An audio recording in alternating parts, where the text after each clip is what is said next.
আগামী 12 ফেব্রুয়ারি বৃহস্পতিবার ত্রয়োদশ জাতীয় সংসদ নির্বাচন ও গণভোট অনুষ্ঠিত হচ্ছে। এ উপলক্ষে সরকার সারা দেশে সাধারণ ছুটি ঘোষণা করেছে।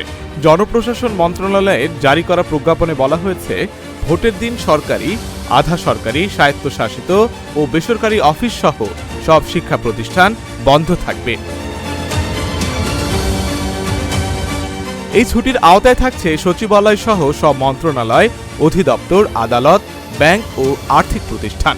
সুপ্রিম কোর্টের আপিল বিভাগ ও হাইকোর্ট বিভাগে বিচারিক কার্যক্রমও বন্ধ থাকবে। বাংলাদেশ ব্যাংক সহ সব তফসিলি ব্যাংক ও বীমা কোম্পানি কার্যক্রম স্থগিত রাখবে। একই সঙ্গে স্কুল, কলেজ, মাদ্রাসা ও বিশ্ববিদ্যালয় বন্ধ থাকবে। দোকান ব্যবসায়ী সংগঠনগুলোর সিদ্ধান্ত অনুযায়ী সারা দেশে দোকানপাট ও শপিং মলও বন্ধ রাখা হবে।